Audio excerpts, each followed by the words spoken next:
Well, hey, everybody, happy Thanksgiving weekend. I hope you've had a great and safe Thanksgiving weekend, and welcome to Online Church. Our friend Mike Foster is here today to talk about gratitude, because although it is a pandemic, you and I certainly have a lot to be thankful for, and he's going to explore this idea of how we occupy gratitude in our lives. And I can't wait for you to hear this message. We're going to worship together, and then Mike is going to be right back with the message.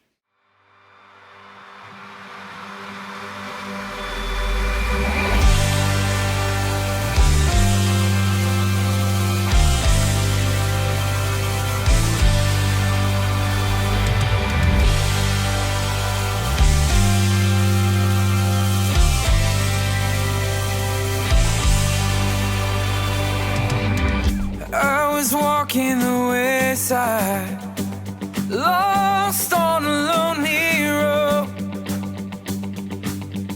I was chasing the highlight, trying to satisfy my soul.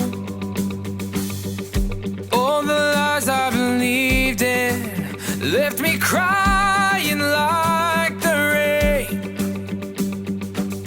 Then I saw lightning from heaven, and I've never been the same. Oh, I'm gonna climb a mountain, I'm gonna shout about it. I am a child of love. I found a world of freedom, I found a friend in Jesus. I am a child of love.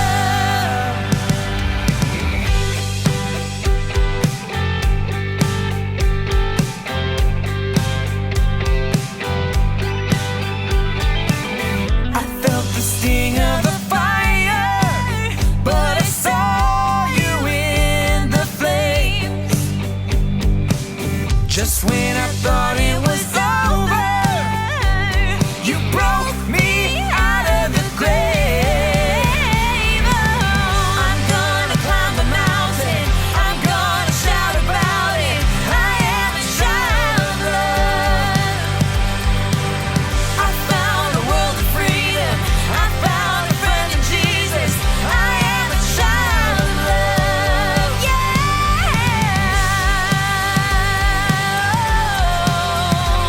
I am a child of love, yeah. Oh, I am a child of love.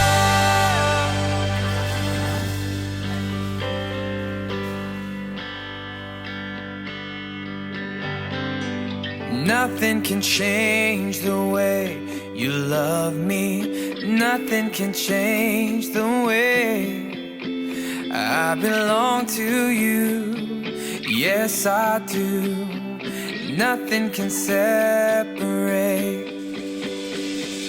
Nothing can change the way you love me. Nothing can change the way I belong to you. Yes, I do. Nothing can separate. Nothing can change the way you love me. Nothing can change the way I belong to you. Yes, I do. Nothing can separate. I'm gonna climb the mountain. I am a child of love. I found a world of freedom. I am a child of love. I'm gonna climb a mountain, I'm gonna shout about it. I am a child of love. I found a world of freedom, I found a friend in Jesus. I am a child of love, yeah. Oh, I am a child of love.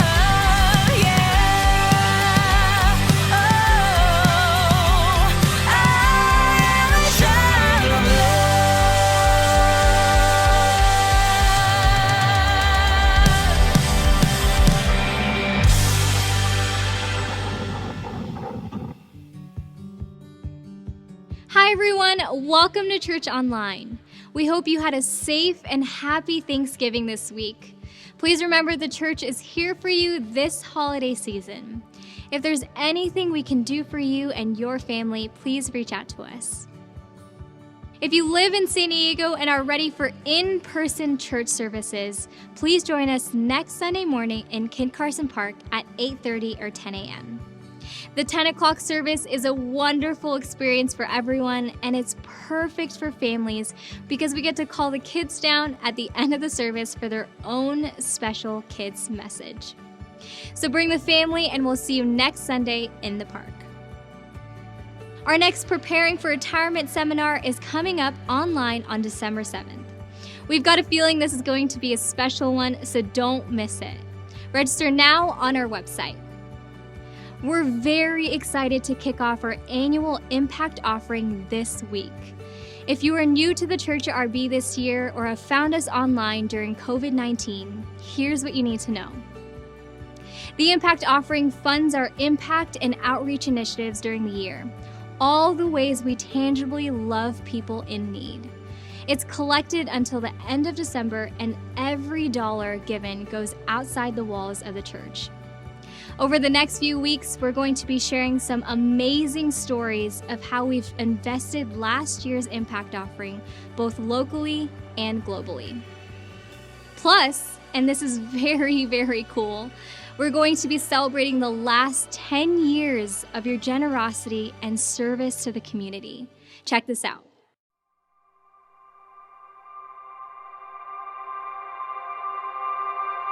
The nature of joy is to give itself away. The Church at RB's annual Impact Offering is our expression of joy, and it's something to celebrate this Christmas season. Over the past 10 years, this church has made a direct financial investment of more than $5.4 million in loving people in real, practical ways. We've impacted over 175,000 lives, not only in our backyard, but all around the world. In the last decade, we've built 16 homes for families in Mexico. We've helped build a clean water well in Ghana. We provided 1 million meals for people in Haiti. And we have supported missionaries fulfilling their calling all around the world. One special relationship in South Africa has developed to become hope for the neighborhood. In 2006, we visited David and Sherry Bulger, two missionaries serving in South Africa, who introduced us to Thomas Maposa, the pastor of Jesus is Lord Christian Center. Over the years, we've been honored to help JLCC become a place of inspiration for their own community. We've assisted in purchasing their land, building a counseling center, training counselors, and building a worship center. This year, because of their commitment to serving their own neighborhood and our desire to support them, JLCC was able to provide a safe haven and literally fill empty stomachs throughout the pandemic. While unemployment and food insecurity skyrocketed in South Africa, JLCC was there for their neighbors, and it wouldn't have happened without you and the Church at RB. Pastor Thomas recently sent this message. Through the support of the Church at RB, we are able to feed the physically hungry people. We are able to buy groceries and distribute them to needy families. Spiritually, we ministered to the community. Thank you. Now that sounds a lot like being a good neighbor. Whether it is here in San Diego or over in South Africa, your financial gifts and the hope of Jesus are inspiring real, meaningful life change. The Church at RB is on a mission to make our community new, to invite everyone to experience the love of Jesus, not later, but right here and right now. We call it being a good neighbor, and we think it's the way to a life of impact. Consider this your invitation to participate in heaven crashing into earth. Thoughtfully and prayerfully consider what you can give to the 2020 Impact Offering. Every dollar given is invested outside the walls of the church to help people in need. The nature of joy is to give itself away.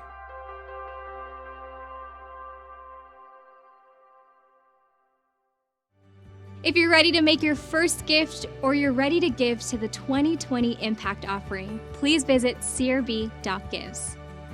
Up next, Mike Foster has a special Thanksgiving message on the power of gratitude in our lives.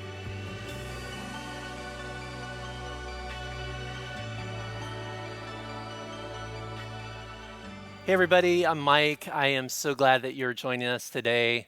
I hope you had a wonderful Thanksgiving, and can you believe the holiday season is upon us? It's full steam ahead. And one of the things that I love about this time of year is not only the celebrations and the lights and the good food, and I love me some pumpkin pie, but one of the things I really, really enjoy about this season is that it allows us to reflect upon the year. We have maybe life slows down a little bit. We have some time of sitting by the fireplace, drinking a cup of hot chocolate and thinking about 2020. And for some of you are like going, Mike, I am not going to be thinking about 2020. I want to forget 2020. But for those who do, maybe spend some time reminiscing, thinking about what went right, what went wrong, thinking about the different blessings of your life, maybe thinking about plans for the future, beginning to dream what 2021 might look like. I think one of the most important things that we need to occupy is the spirit of gratitude. No matter what has happened this year, no matter what has gone right, no matter what has gone wrong, that we have this living gratitude in our heart, this sense of thankfulness, this sense of God has blessed me this year, even though it might have been one of the most difficult years of your life. I was talking to a friend this week, and she's talking to me about how one of their family traditions for the past 15 years, they had made the pilgrimage down to Disneyland and would spend 4 or 5 days at Disneyland and spend Thanksgiving and do this big dinner at Disneyland and take family photos, and they would get dressed up, and they had all these really rich memories of this time at Disneyland. And yet this year was going to be different because, as we all know, Disneyland is closed. And she talked to me about how sad that made her feel, and how the memories and the consistency of that just felt lost, and how down and disappointed she was about that. And that's a very real thing. As you look at many things of this year, you probably have experienced quite a bit of loss. A lot of things did not go the way you thought they would go. Maybe you've lost a loved one. Maybe you've lost a job. Maybe you're going through a really difficult health season right now. There's things that are going on where you go like, Mike, how am I supposed to be grateful for 2021? How am I supposed to be grateful for my circumstances? And here's how we're grateful, is that we know that God is working through every situation of our life. The highs and the lows and the mediums, He is there. And He has this beautiful promise for each and every one of us, no matter what our life looks like right now. That if you trust Him and that you have this sense of gratitude, no matter what the circumstances look like, that He will continue to show up for you. He will continue to be there for you. I love what it says in 1 Thessalonians. It says this. It says, always be joyful. Never stop praying. Be thankful. In some of the circumstances, every once in a while, no, be thankful in all circumstances, for this is God's will for you who belong to Christ Jesus. And yet it's so easy for us to lose sight and lose perspective of all the blessings, no matter what the circumstances look like, of all the blessings that God has put in our life. I remember I took my dad to a baseball game, Padres baseball game down at Petco Field a couple years ago. And I wanted to surprise him with some really good seats. And I'm a big baseball fan. My dad's a big baseball fan. And so I bought these tickets, spent a lot of money on them. I got down there to the ballpark, and I wanted to have this really special moment with my dad. And we got there, and I had these 2 really expensive tickets right behind home plate. And the usher took us down to the seats. And as we got closer and closer to the fence and to the field, I'm like, oh man, this is awesome. This is incredible. And the guy sat us down in our seats, and we were about, let's call it 10 rows behind home plate. And I'm sitting there, I'm like, wow, Dad, isn't this so great? Like, we're 10 rows behind home plate. We can see everything. Like, almost our seat is almost better than every other seat in this stadium. 40,000 seats, but we're here. Can you imagine? And then as I kind of got going on in the ball game, I started noticing, like, and thinking about, wow, wouldn't it be awesome to be a few more rows closer? I started seeing some people up there that were in the second and third row. And I noticed their chairs were kind of cushy chairs. Like, our chairs were hard chairs, but their chairs were cushy chairs. I'm like, I want to be in the cushy chairs. I want to move up. I want to be closer to the action. I'm in the 10th row, but this isn't good enough. And this is what happens, right, in our lives all the time. God has poured out incredible blessings. We're sitting behind home plate, 10th row, and we're still not thankful. And I gotta be honest, this area of gratitude and thankfulness and just feeling the blessings of God, this is an area where I need to challenge myself, because I think I can become so critical and cynical and have a blessing in my hand and then want more. Now, I don't know if you fall in the same category, but a lot of us need to be challenged in this concept of living a grateful life no matter what row you're in right now. Because here's what I know about gratitude and complaining. Gratitude multiplies things. It expands your life. It expands your joy. It expands love. It expands relationships.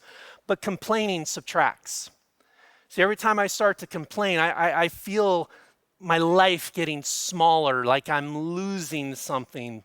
Gratitude multiplies, but complaining subtracts.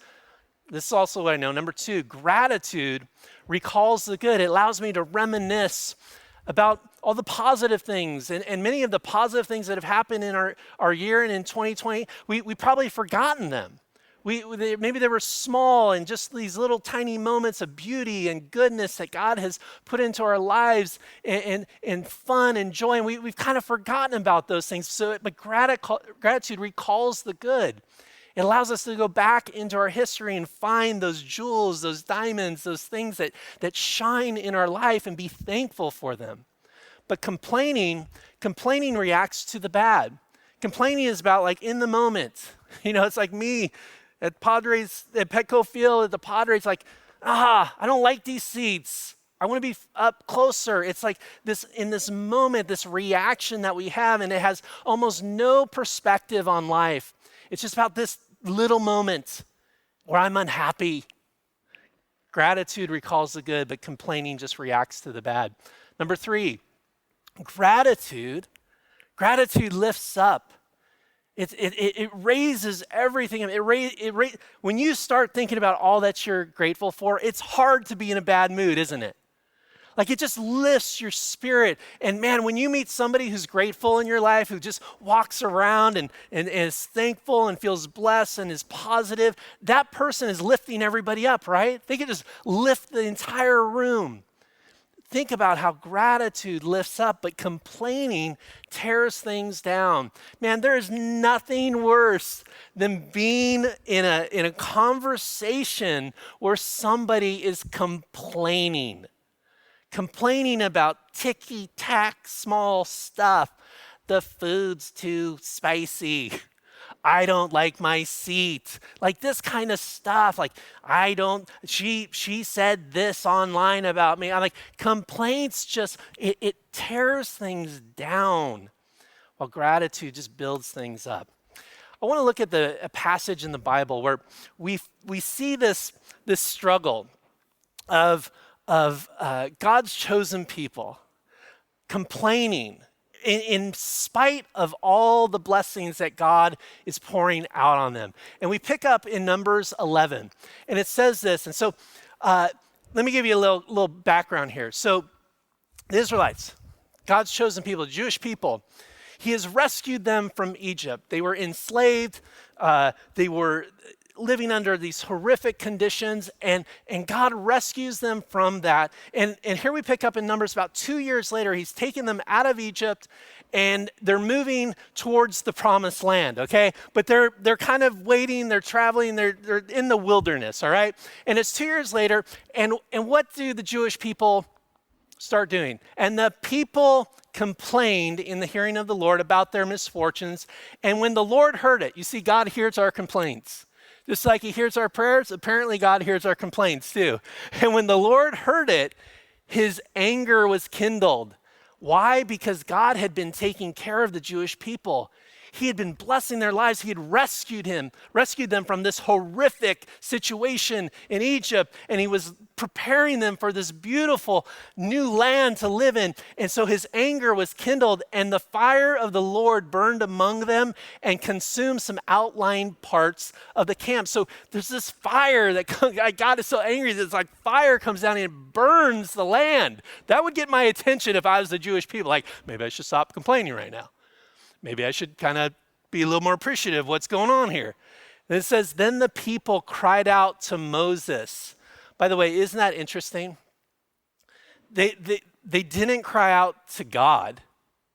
They cried out to Moses. Man, talk about just losing perspective here. Like they forgot. It wasn't like Moses who is saving them and going to do all this. It is literally God. Yes, God's using Moses, but God is the healer, the redeemer, the liberator. But they cry out to Moses, and Moses prayed to the Lord. So Moses goes, all right, I'll do this work for you. I'll pray to the Lord. I'll go to the guy who's in charge here. And the fire died down. And the people of Israel also wept again and said, I love this. Oh, that we had meat to eat. So here, again, this is a ridiculous story. But we do this all the time. It's like, I'm complaining, God sends a fire, things burn up, and Moses steps in, and then I start to complain again. I clearly am not getting the picture here. We continue on in Numbers 11, the next verse. Then the foreign rabble who were traveling with the Israelites began to crave the good things of Egypt. Oh, let's go back to Egypt. It was so much better over there. We don't like this. We don't like what God's doing here. And by the way, this points out to me, like, the foreign rabble who are traveling with the Israelites began to crave the good things, and the people of Israel also began to complain. You see, complaining is contagious here. So we got some foreign rabble. They were not Jewish people. They were just along for the ride. They were slaves in Egypt, and they were joining the Israelites, and they started to complain. And then, well, if they're complaining, well, I'm going to start complaining. Complaining is definitely contagious. But I want you to see this word here, crave, because this is an important word. And in Hebrew, it's the word ta'ava. And it really means a strong desire for something pleasant, but possibly sinful. You see, when we get to this place where we are missing the blessings of God, where we don't have a grateful heart, we're not living in gratitude, it really leads our heart on this pathway to sin, this pathway of envy, this pathway of lust, this pathway of wanting more, a pathway to materialism. Like, how is it like there's nothing redemptive about sitting in the 10th row and saying, oh, I wish I was closer. That's not the type of heart God's wanting to develop in me, and it's not the type of heart he's wanting to develop in you.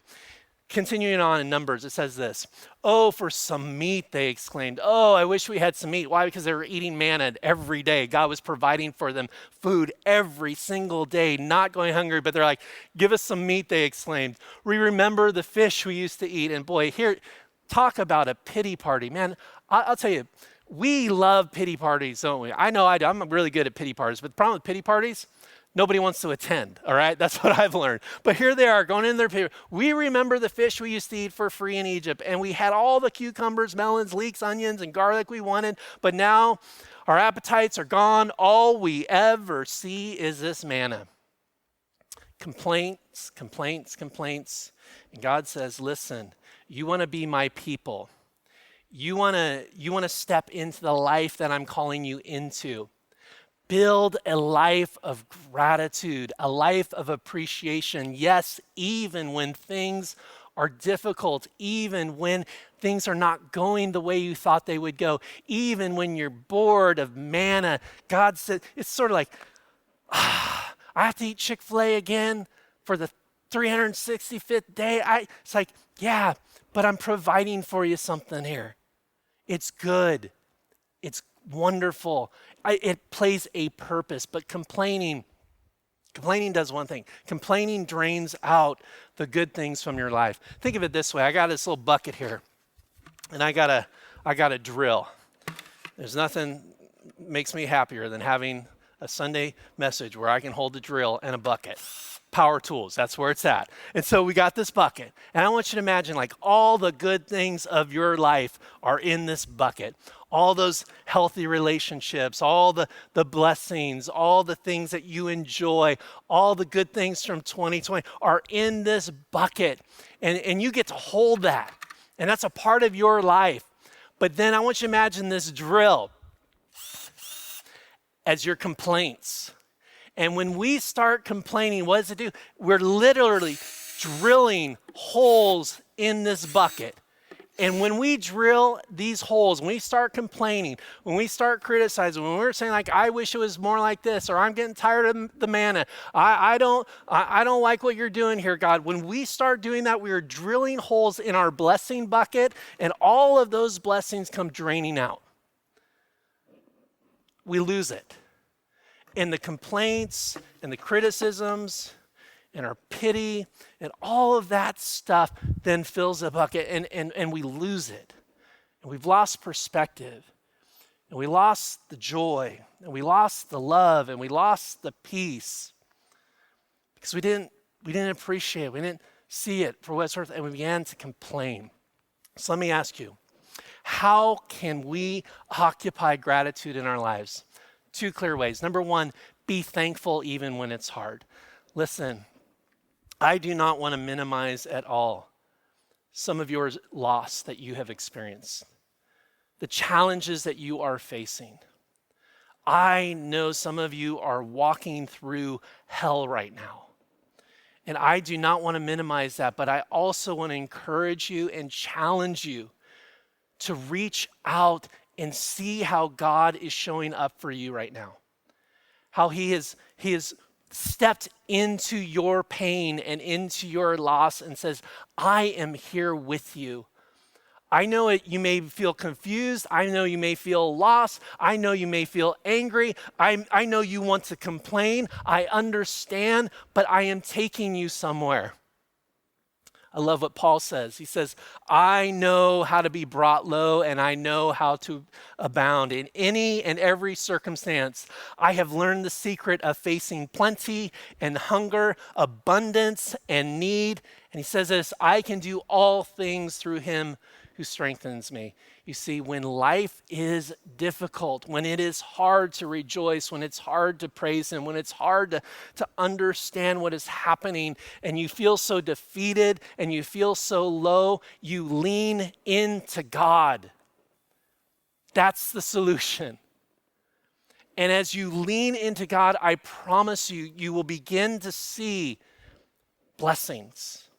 You'll begin to see opportunities. You know, my work over the past 15 years has been coming alongside people and helping them embrace their second chance.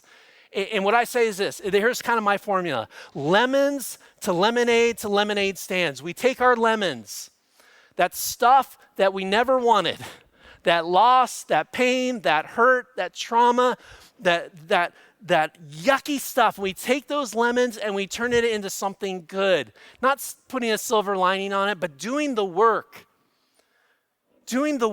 of changing this difficult situation, trusting God that he turns it into lemonade. And then the lemonade stands, we take this lemonade, we take our story of pain, we take our story of loss, we take that challenging season and we help other people with it. We begin to bring our lemonade and say, you know what? I know what it's like to go through a divorce. I know what it's like to lose a job. I know what it's like to struggle with mental health. I know what it's like to just feel confused and lost. Lemons to lemonade stands. You see, your pain has a purpose. Don't forget that. And I got to tell you, as I think about my own story, I am so grateful that my pain has a purpose. It's not just turning my pain into something good, but it's that something good can then help somebody else. And I promise you, if you occupy this attitude of gratitude, that if you trust God with your story, you'll see how he's working even in your pain. Number 2, how do we occupy gratitude? We need to reframe the picture. See, so often what happens is this: we have a certain perspective, we have a certain look.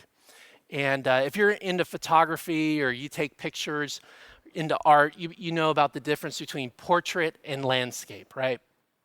And so a portrait picture is sort of a tall picture.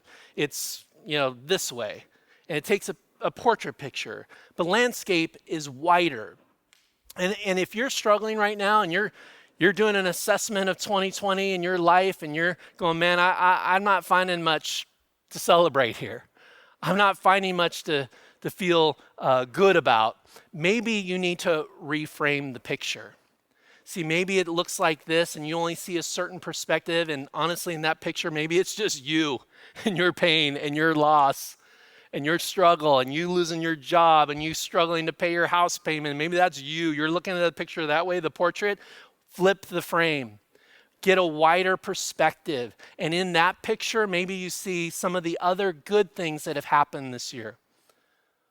Small wins, the new relationships that have formed.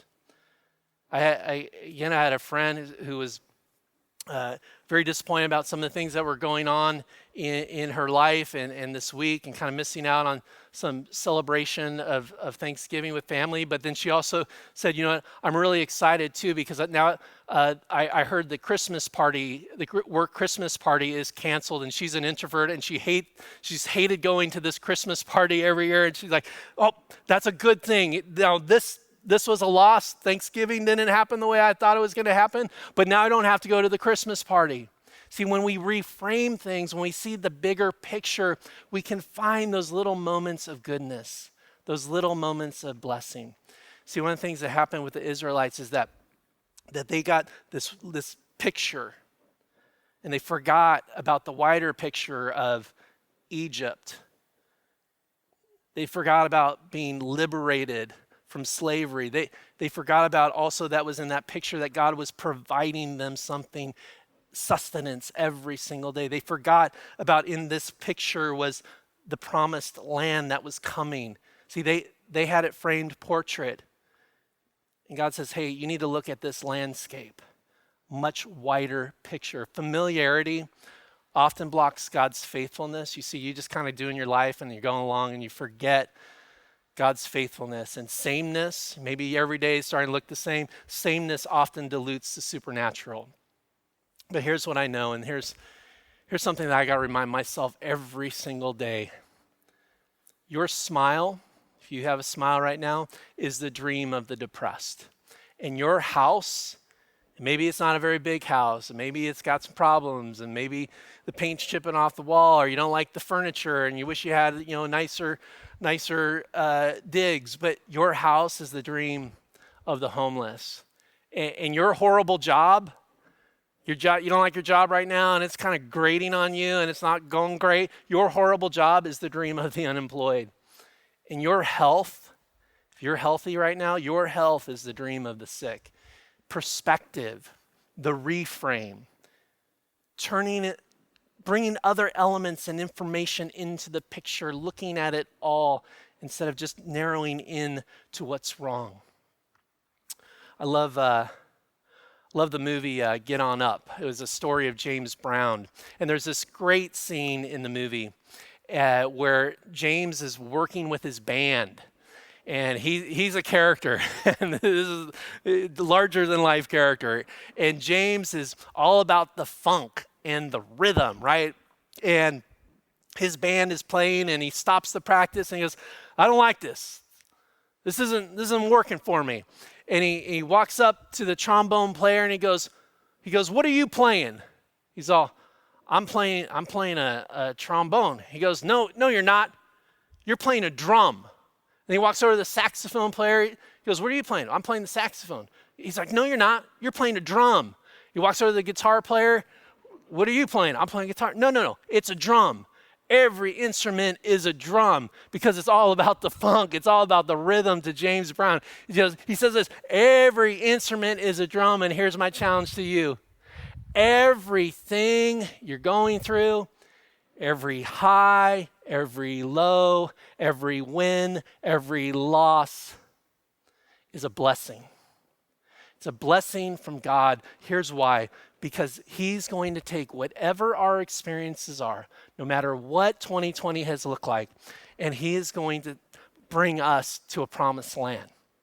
He is going to lead us on a story filled with joy and freedom and meaning and purpose. He's going to turn our lemons into lemonade stands.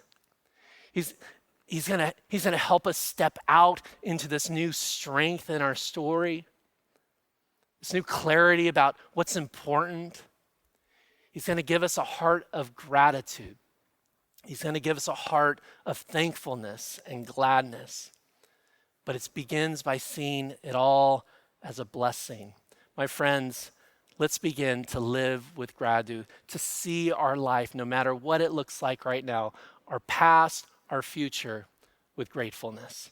Let's bow our heads in prayer. God, thank you so much for always taking care of us. Even when we're struggling, even when it's difficult, God, you show up and you are there.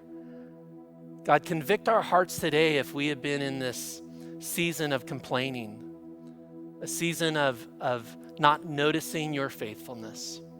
And God, give us eyes and ears and hearts that are attuned to your many wonderful blessings.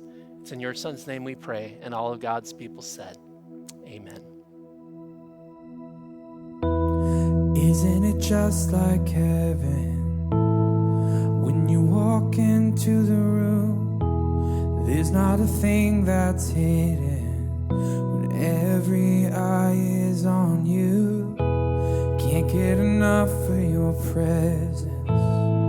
It's the perfect point of view. Isn't it just like, yes, just like heaven? Ooh.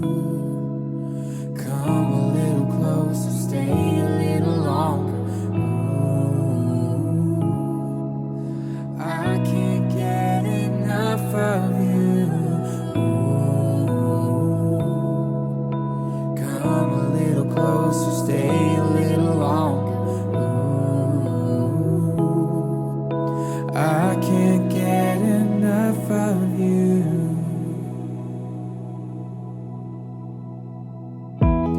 Doesn't it sound like heaven when you sing it over me? There's not a voice more constant. Your melodies, they never cease. Here I will stand in your presence, in my true identity. Doesn't it sound like, yeah, it sounds like, just like heaven. Ooh. Come a little closer, stay a little longer. Ooh. I can't get enough of you. Oh, come a little closer, stay a little longer. Oh.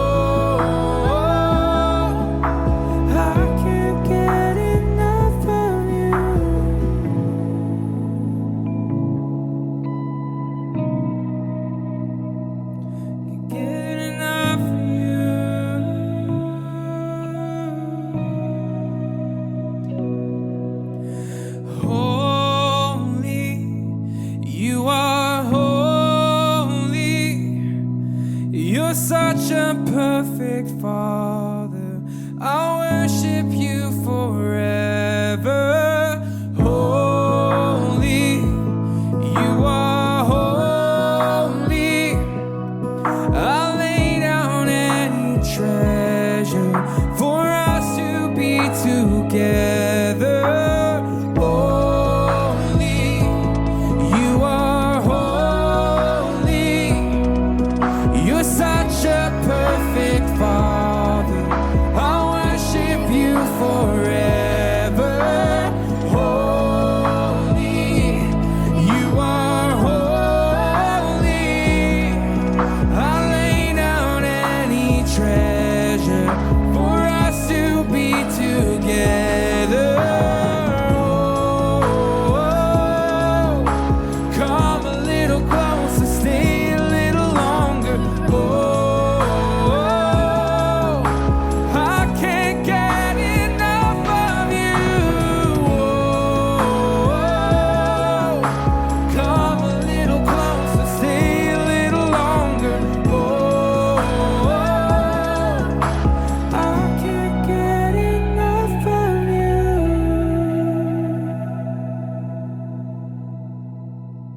Thanks to Mike Foster for teaching us today how to occupy gratitude in our lives. Before we go, I want to make sure you know about resources we've got for you every day of the week. If you aren't reading your daily devotionals, you are missing out on some amazing daily insight and encouragement. Visit the link below or download our app to read devotionals written by Pastors Jared, Harry, and Ken. And if you haven't caught an episode of Strongest You yet, please set aside a few minutes this week to watch.